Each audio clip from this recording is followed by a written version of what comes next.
Well, welcome everybody, and thank you so much for being here for Multithreading is the Answer. What is the question? A title which I wish I could take credit for, but my co-founder Barbara was the one that came up with that one. I'd like to take a second to set the stage and talk a little bit about where we're going to go, and as we explore what multithreading is, we're going to discuss some of the terminology that's involved in the practice of multithreading, talk about the problems you can solve with it and the problems that you shouldn't try to solve with it, which I think is a topic that is often overlooked when we discuss multithreading. And then I'm going to talk about how to review multithreaded code and share with you a better way for implementing a multithreaded design, a better abstraction for dealing with shared data in a multithreaded program. A lot of people will say, oh, multithreading, that's really complicated. Well, it is and it isn't, but part of the reason why it can be complicated is because it's difficult to talk about. And when Barbara and I were working on CopperSpice, which were the co-founders of the CopperSpice project, which is an open source cross-platform GUI library, we had a section where we needed to design some code that would be thread safe. And we weren't in control of how it would be called externally because we were in a library, so we don't know what the user will do. And we discovered that communicating about a multi-threaded piece of code was very challenging because, for one thing, the terminology can be confusing and people can disagree on what it means. And this is what happened in our case, was we had both done a great deal of concurrent programming. Mine had been more on the multi-threading side of the equation. Hers had been more on the multi-user database context of the equation. And in a multi-user environment, you deal with locks. And in a multi-threading environment, you deal with locks. And they are completely different, but we use the same word. So it's really important to get your terminology straight. So let's start there. No offense to anyone in the room named Bob, but the generic C++ programmer named Bob decides, I have something that I'd like to do, and I'd like to solve this problem using multithreading. There's your first mistake. If you choose multithreading as the solution before you decide that you must, you're making a mistake.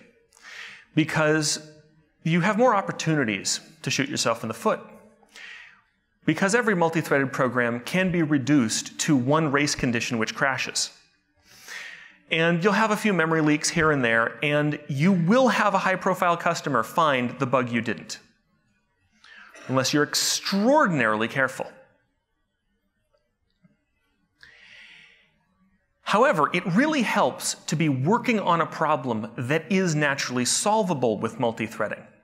Because if you try to fit multithreading into an environment where it doesn't fit, you'll discover that it doesn't make sense, and you're working at cross purposes with the mechanism. So really, really ask yourself, is this a problem that I actually want to solve with threads? Is there some better way? And often the answer is yes. Now, in order to have a proper definition of all these terms, I'm going to start by defining multithreading itself, which, for our purposes, is the ability of a program to execute multiple instructions at the same time. Sometimes you might be sharing time on a single CPU with other threads, but the real complexity doesn't come in until you have multiple cores, all processing different stages of execution simultaneously and having effects on the state of the entire program. Sometimes people like to distinguish between concurrency and parallelism, because concurrency has a connotation that threads are working together to solve a particular problem. And parallelism is when the threads don't have to work together. If you can end up in that situation, it's great, because as we all know, working solo is simpler than working with someone else, although the solution may not be as good.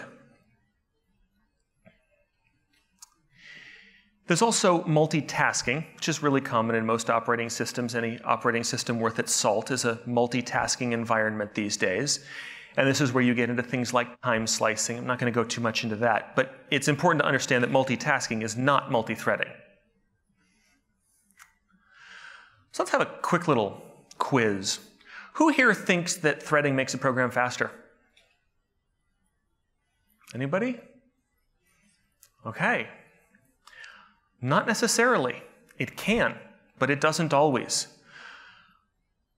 Who wants to write a multi-threaded program so it can be really stable and reliable?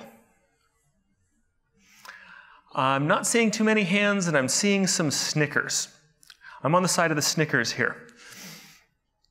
If you're smart enough, then multithreading will be easy. I'm going to bash that one right out of the gate. There is no sufficient level of intelligence that makes multithreading trivial. And threading might be useful for error recovery. Well, it turns out it's not. Threading can be more complex for error recovery because now you don't know what the state of something is if one thread has had a problem. But neither of the last two are true either. Multithreading is not hard and it is not easy. It is just a different discipline with its own set of constraints and requirements, and you need to be fluent in its language. A thread is nothing more than work that can run on one core at a time. A thread is part of a process. A process consists of multiple threads potentially, and each thread has its own stack. So in C++, all the state of the stack is local to your thread, and pretty much the entire global state of memory is shared. This is contrasted with a process, which is really a separate program. It's a separate memory space. It has its own copy of everything. And we deal with processes all the time in our build systems. Make runs a separate process to run the compiler and things like that. Threads in the same process share a lot of resources. A core, a lot of people have sort of an intuitive understanding of what a core is. The number of cores is really just the number of things that can be happening simultaneously in a processor to a reasonable approximation. And not all cores are equal in some environments. I'll be talking in this session about places where all the cores are equal, but there are cases where they're not. Things like NUMA and asymmetric multiprocessing. Those are more specialized topics. More cores does not mean faster. Our CI system has 6 cores because it's faster than the 8-core version of the same chip. Because when they added 2 extra cores, there was more heat generated, and so they had to slow down all of the cores to compensate. So it turns out the 6-core machine is actually capable of processing things much faster than the 8-core machine.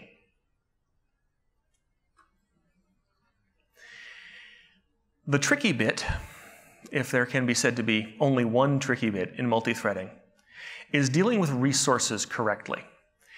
A resource is, in generic terms, something which you don't want 2 threads to access simultaneously. And common things are a location in memory. We're fortunate in C++, since C++ 11, we have a well-defined memory model, so we can actually reason about the behavior of the memory in the process. File handles are not usually thread safe, and you may have objects that were written in your code that are not thread safe. You must make sure not to access them from multiple threads simultaneously. If you do, you have a race condition. And the exact definition of a race condition, as contained in C++, is in order for a race condition to occur, you have 2 accesses to the same location in memory, and at least one of them is a write.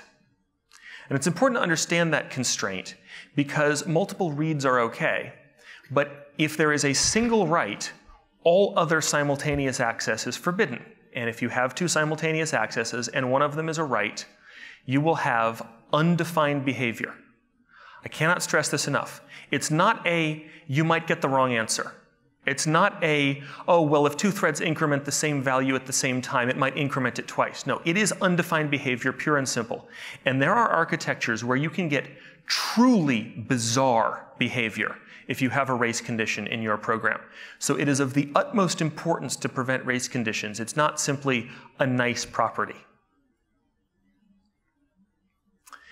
As I mentioned, the stack belongs to a single thread. It's the area of memory we use for fixed size objects, and the heap is shared among all the threads. Fibers are another thing that we've used in various dialects of some programs. They're more of a lightweight thread. We have these in Boost Fiber. They're not that commonly used. They haven't been standardized into the language yet. And given the fact that coroutines are in the works, fibers may not make it too far into the standardization process at any point. I'm not quite sure about that. You'll also, in a few languages, run into what are called green threads for reasons that should be lost in the mists of time. But these are threads that are implemented in user space rather than by the operating system, and they have a lot of consequences when your environment uses green threads. You have to be very careful about how you interact, because if you block, you may be potentially blocking a large number of other threads simultaneously. This one is not that relevant to C++, but it's good to be aware of if you're interoperating with other systems in your environment, that they may have constraints on threading that we don't have to work under. So given all that, what do we actually want to do with multithreading now that we've defined some of the basic terms? When do you reach for multithreading in your toolbox? Well, the things I look for are if you have a task that can easily be split into independent steps. This is a nice property to have in any problem, but it also makes it tractable to work with in a multithreaded implementation, because you might be able to split it up into independent processes that can run simultaneously. It really helps if each step has a very clear input and output. Or you know for a fact that you're extremely CPU bound and you're going to be using the entire CPU and you would like to use more than one CPU. It also can be very nice for a process that has a large read-only data set that never changes, but it has to be manipulated in various ways. This is a very natural place to use a multi-threaded solution. Or stream processing. It's quite common that if you can set up your program as sort of a data flow diagram, where you have data streaming in one side, passing through a set of transformations and streaming out the other side.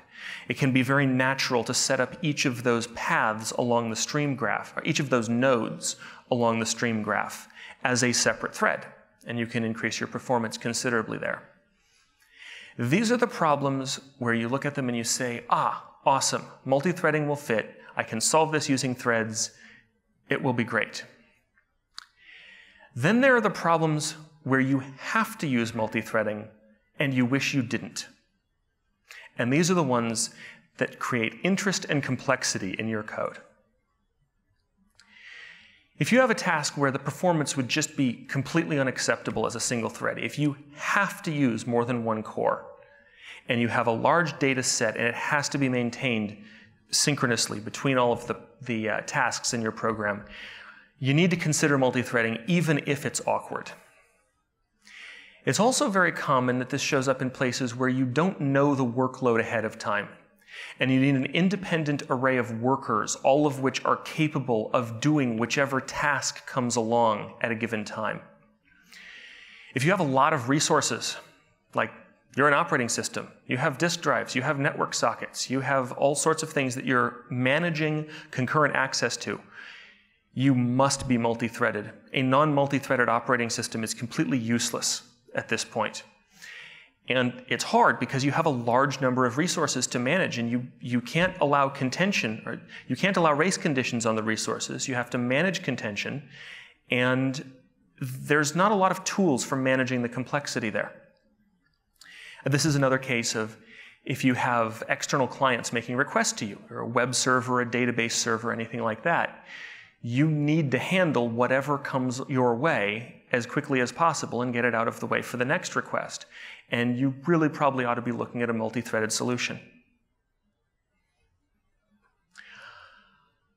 At a prior job that I had a real-life example of this. I was writing a streaming video server. There's a web server, and the prototype had really bad performance. It was unable to serve the traffic that we needed. And for production, we said, okay, well, let's make it as fast as possible. And I said, well, how fast is possible? Well, let me make this multi-threaded. No. Let me check if I can meet my performance goals without making this multi-threaded. And I simply optimized the code and refactored some of the internal data structures. And all of a sudden, I was able to saturate the network bandwidth that was available to us with 12% of one core. My job's done. I'm I/O bound. I will get no benefit out of multi-threading this code because I'm able to serve bits as fast as the network can take them away. So what difference does it make how many cores I'm running on to do this? Look for this. When you find this, be glad and avoid multithreading if you can.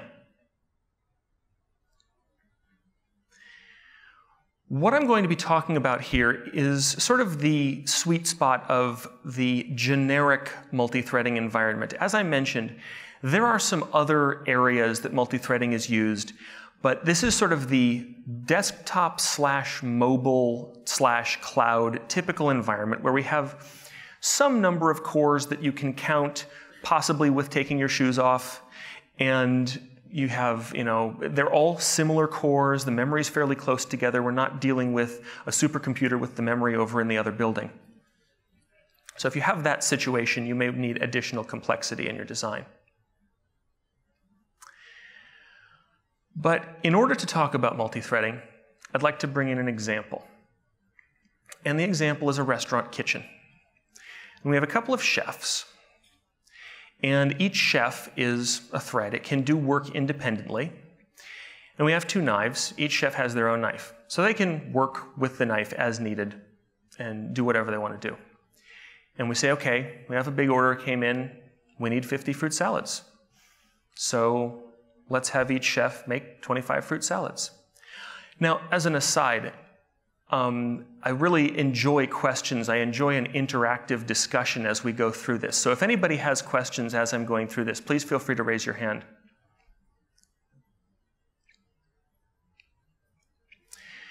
And the great thing about C++ and C++11 and the threading library that came in there is the code actually fits on a slide, because we have a simple enough threading system and the library is concise enough that this isn't fake code. This is real code on a slide. So I set up a thread. I name it chef1. That's the name of the variable that's going to represent this thread. And I just pass a lambda to the constructor of stdthread. I say, this is the work you will do when you start. And I'm going to count to 25 and make a fruit salad. And we do the same thing for chef2. And then at the end, we join both. And what that means is we're going to wait in the main thread until both chefs have finished their work. And then we know that they've completed, all the fruit salads are ready, and we can serve them. Any optimization that anybody can see here? Does this seem reasonable? Yeah, you seem to be in agreement on this one. I'm sorry? The chefs might work at different speeds. That is true. That is very true. Now, in this case, since they're doing exactly the same work, they'll probably be roughly the same speed, but it's a consideration that we need to take into account. In this case, it won't really affect anything. What it will mean is we'll still get the same result. But if one chef works at half the speed of the other, we're not really getting that much advantage from multithreading, because the slower chef will stall everything. So that's a good point. Thank you for that. So now, let's make 50 apple pies. Now we need an oven. We have a resource. And remember, you can't use the same resource for multiple threads simultaneously, at least in the definition of resource I'm using in this presentation. So let's say, okay, let's have each chef make 50 apple pies. So we set up an oven. This is a global resource. And we set up a mutex to protect this oven. And each chef is going to 25 times make a pie, make the crust, put the apples in the pie, get it ready to go in the oven, then lock the mutex so that they know that they're the only accessor of the oven, bake the pie. Any problems with this design?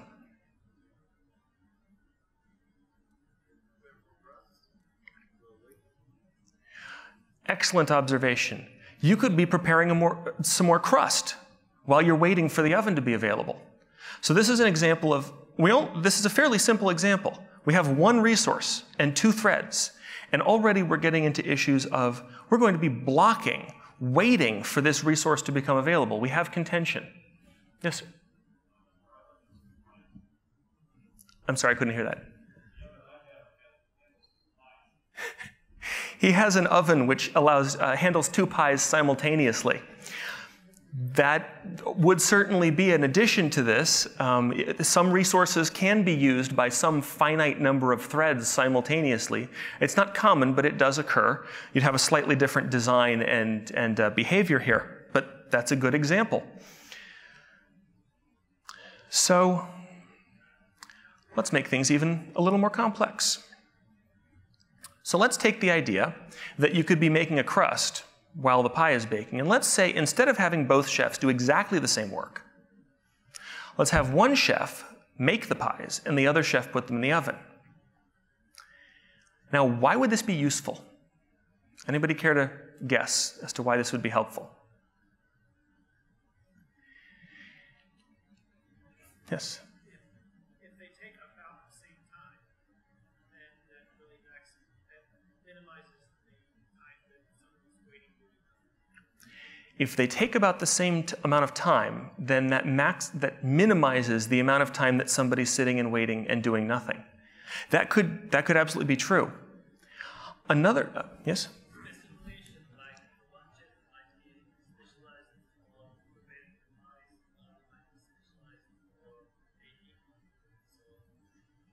Excellent. You're getting at where I was going. Specialization. One chef might be better at making pies. The other chef might be better at baking them.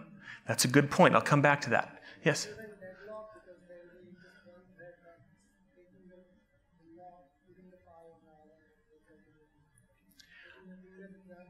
It'll prevent deadlock because you only have one chef trying to put a pie in the oven. That's well stated, but in this example, since we only have one resource, and each chef locks the mutex and then uses the resource and unlocks the mutex, can we have a deadlock? And But in your previous example, there could be deadlock. One chef might be preparing the pie, and he never knows like if the other person also. there may be blocking. That's true. That's not a deadlock because it's a different situation. You'll still eventually make progress. You just may have to wait for the other chef to be done with the oven. Live lock, yes. You can get into a live lock situation if you have enough threads all working on this simultaneously. That is true. You can hit a live lock. There's no deadlock here. Like I said, terminology is exceedingly important in this area.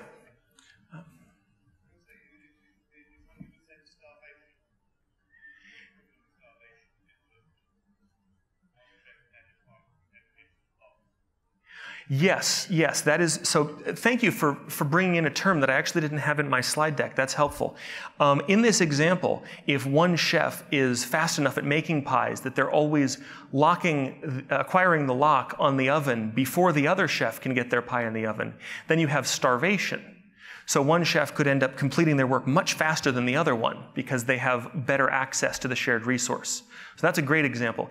In this case, since both of them are doing a fixed amount of work, you can't have starvation for an indefinite amount of time, but it can definitely make it so that one thread will complete much faster than the other.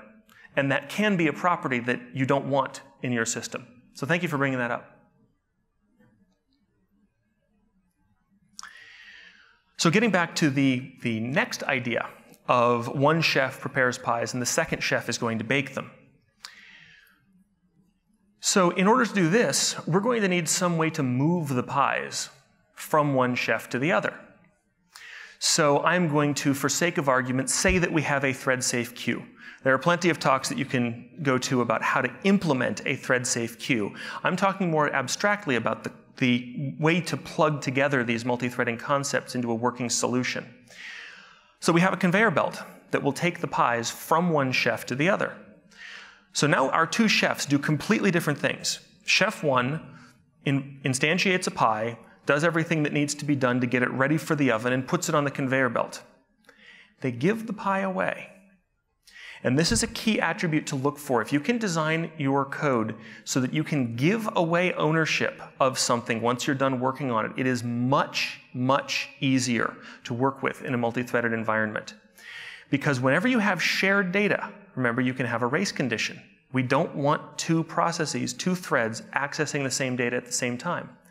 Well, if one thread creates something, does all of the work on it it needs to do, and then gives it away to another thread, you can never have shared data. So in this case, we're using move to give away our ownership of this pie to the conveyor belt. Then the other chef just stands there waiting for a pie to come off the conveyor belt, pulls it off the belt, puts it in the oven, waits for the oven to finish, puts another pie in. Any questions on this phrasing of the problem and why this is potentially an improvement over the previous solution?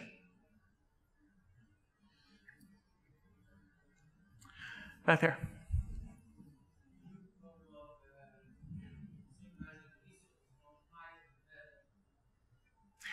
I've moved the work of synchronizing the resource from the pie to the conveyor belt. Very well spotted, that's true. However, there is no way that I can allow, in my universe of this restaurant kitchen, there's no way I can allow two chefs to use the oven simultaneously. But there might be ways that I could allow them, one to put a pie on the conveyor belt and the other to take it off at the same time. There are certainly lockless queues where we can move data between threads without either thread having to wait. So I may have improved my solution by giving myself access to more tools to apply to this problem. Does that address your question? Thank you. Any other comments on that? I'm sorry? You might make too many pies for the conveyor belt to hold, yes. So that's the opposite of starvation, where one thread gets ahead of the process, and you might have to have some way to throttle the first thread or allow an arbitrary size buffer so that it can grow to consume this work backlog that the second thread has incurred. Yes?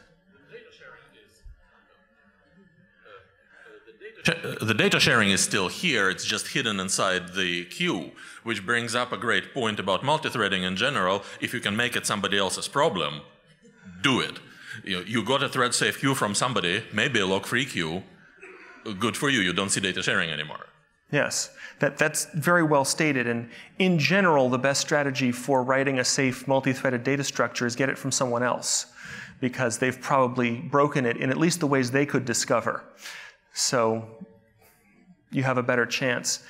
Yes, if you acquire a known safe, thread-safe queue from someone else, then by all means, find a place to use it in your program to reduce your larger problem to using somebody else's solution to an already solved problem. It's very helpful. So thank you for that. So, can we hit a deadlock in this case? Not if our thread-safe queue is implemented correctly, because it's the only place where both threads are operating on simultaneously. Can we make this more optimal? Well, we've talked about several ways in which it could be better or worse than the preceding design, depending upon your constraints, what the costs are for the various resources, what the costs are for synchronization. Are there any race conditions? No, this design is correct. Again, assuming the code you got from somebody else to implement a thread-safe queue works properly. You're done. Now let's deal with the complexity of a real commercial kitchen. And this is what you have. You have orders coming in all the time for random things. You have resources. You have I'm sorry. Let me get slightly ahead of myself.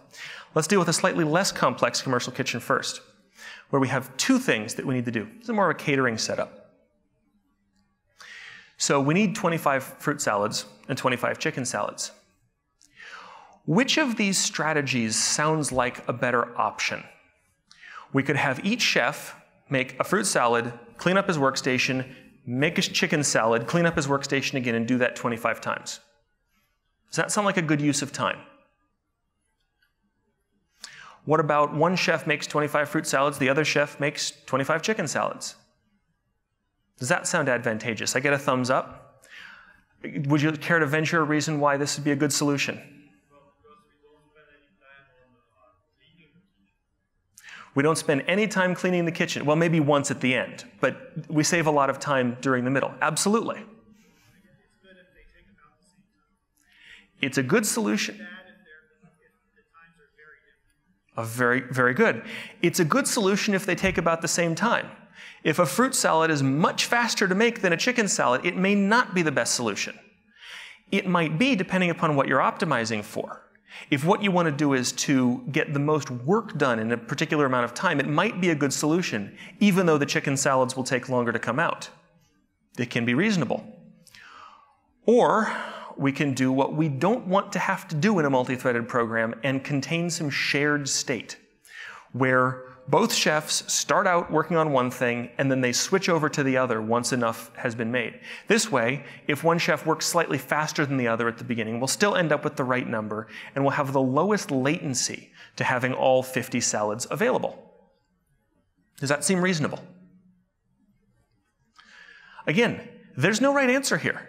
These are trade-offs. It depends on what you're optimizing for in your particular case.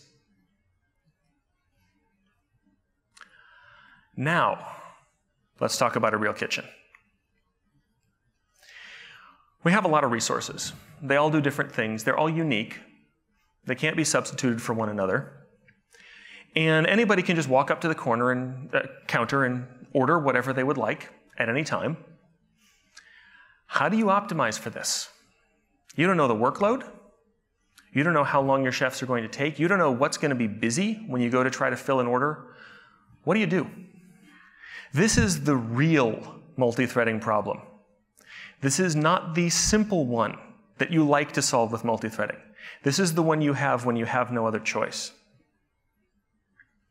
So let's start working through this and develop this example and see how we can apply the tools in C++11 to this so that we can make some sense of it. And then in the next section, I'll show you some additional tools that we can build on top of the language to reduce the complexity of this solution and make it more tractable. So first, let's set up our resources.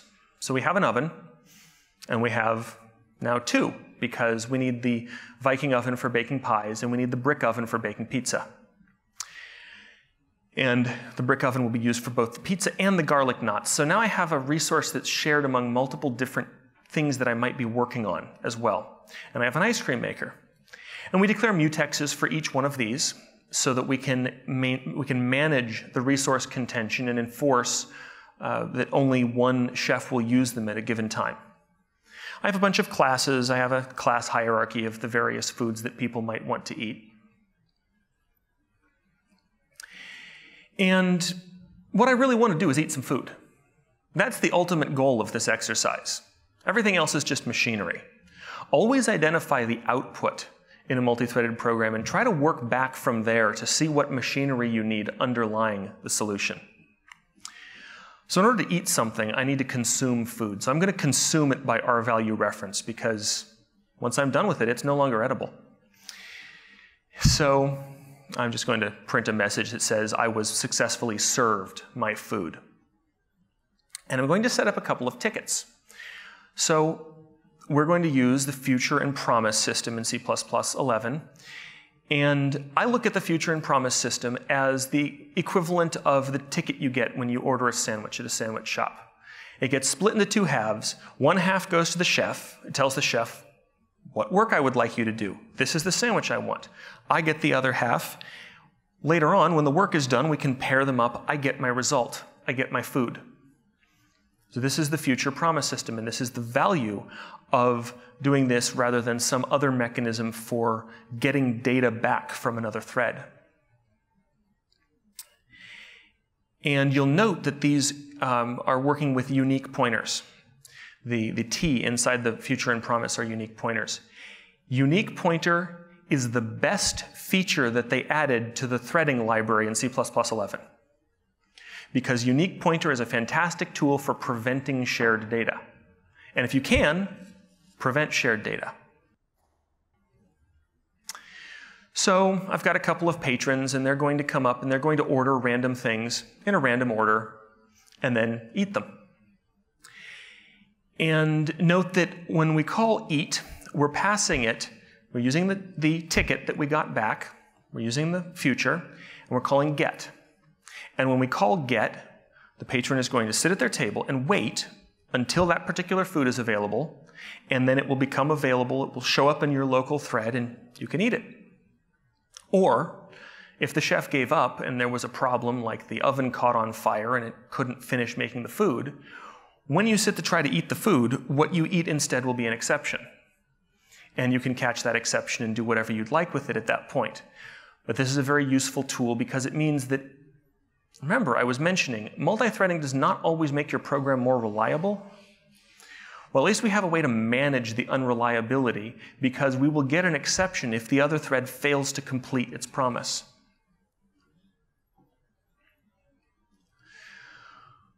We're going to set up an order. That is a thing that can be passed around so that we know what to work on. And we set up a flag that says, is the restaurant still open? Because we need to know when to send the chefs home. And since we can't send the chefs home, we need to set a flag in a place that they can see it when they're done working on an order and leave and go home of their own accord. And the chefs actually become very simple. We just take another order off the queue and we work on it. This looks fairly straightforward. Well, what does an order actually do? Well, an order is nothing more than a wrapper for work that is to be done. This is also sometimes called a work unit in a threading system. So when I want to order some pizza, I'm going to set up a future promise pair. I'm going to set up this chef ticket that I have. And then I'm going to encode in the order all the work that I want done by the chef. So I want the chef to go make a new pizza, add the sauce, add the cheese, go acquire the lock on the brick oven, bake the pizza, and then give the pizza back to me. This whole setup returns immediately because I'm not actually asking the work to be done. I'm just saying this is the work I would like to have done later by someone else. So this order pizza method returns immediately and returns the future that says, at some point in the future, when the chef gets around to it and all of this work is done, you will have a pizza in front of you. That's our promise. If you're in C++ 14, you can capture by move of the promise, which means you don't need a shared pointer to do this. C++ 11 lambdas didn't quite have all this functionality available. So, what are the consequences of this? Well, okay, we have a single queue, so we might have contention on the queue of orders. So what could we do about that? Well, if we split it up into multiple queues, one for each chef, then it can potentially be much faster because each chef has to only check one queue. But then what if the chef is sitting there waiting for work and there's stuff to do in another chef's queue? So now you go look at the other chef's queue and steal the work from them. This is work stealing, and it's a very common attribute in thread pools. So in order to implement correctly and efficiently a work queue, there's a lot of complexity that goes into this. Again, try to get one. Don't write it yourself. There's a lot of tricks to doing this properly. A chef really shouldn't be sitting there waiting for a pizza to bake because we're wasting an entire thread just sitting there doing nothing, staring at an oven, waiting for it to be done. And if you go back a little bit, this locking is kind of arbitrary. There's a thing called a brick oven mutex, and there's a thing called a brick oven. And you have to lock one before you use the other. There ought to be a better way. So think on that.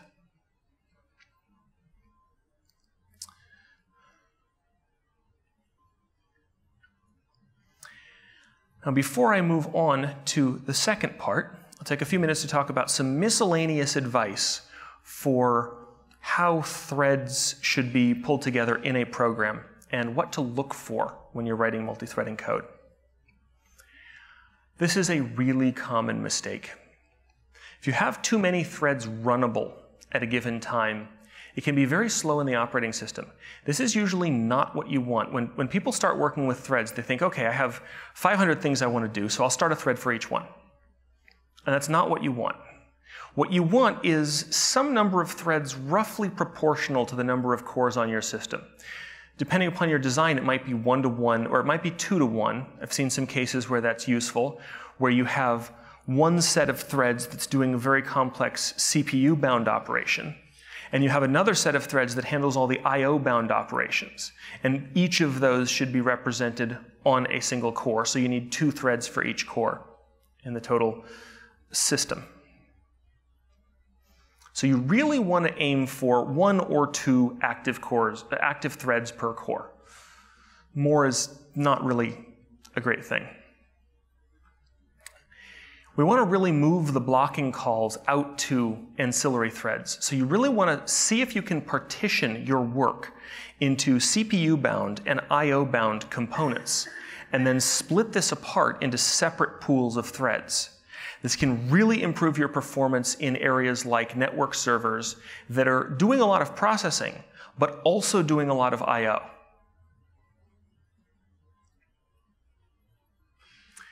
Too much shared data. I know I've said this a few times. I can't repeat it enough times.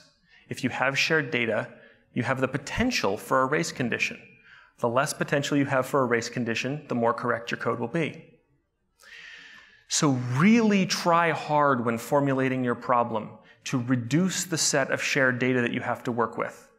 Reduce the size of the shared data that you have to work with. Maybe even compute some values individually in each thread rather than fetching it from a common location. It will often be an improvement.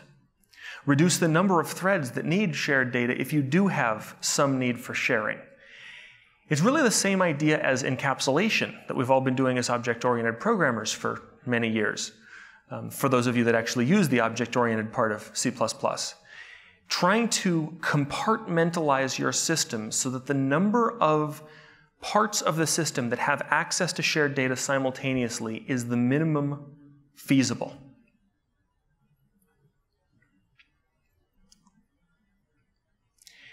And this should be your main design goal. It is often more efficient to reduce the amount of shared data and duplicate work. And if you do have shared data and you can make it read-only, huge win. Read-only data is better for caching. It's also better for reasoning about the behavior of the system. Oftentimes you can set up a system where you create a large shared data structure initially, but then once the process is up and running, the individual threads only need read access to the shared data structure. If you can do this, do so.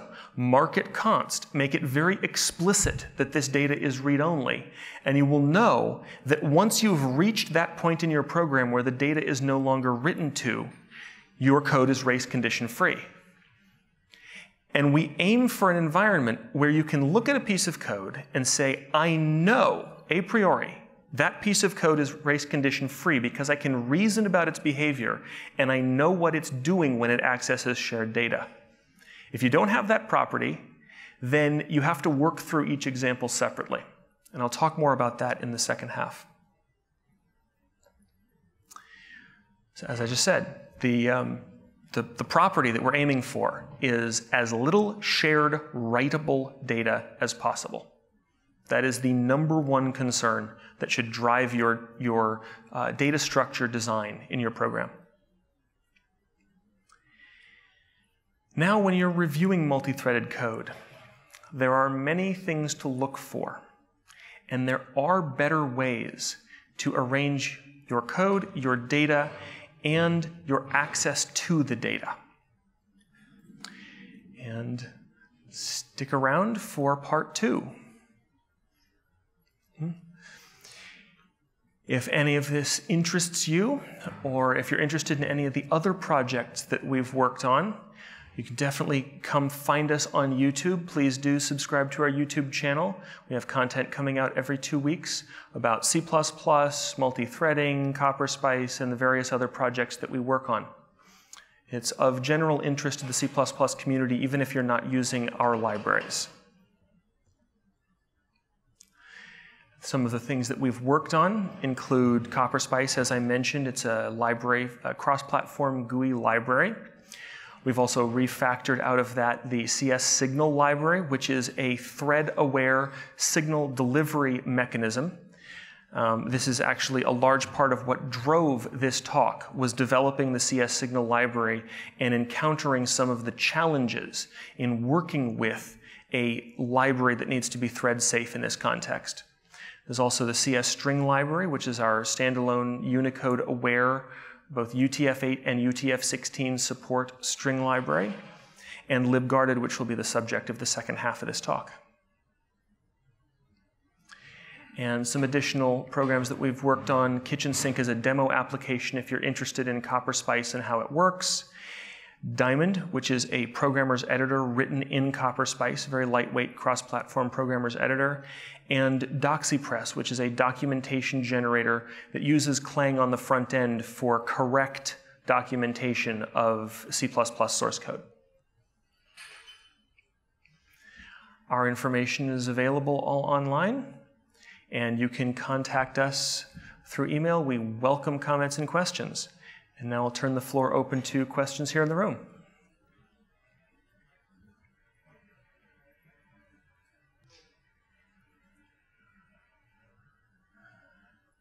Comments, observations?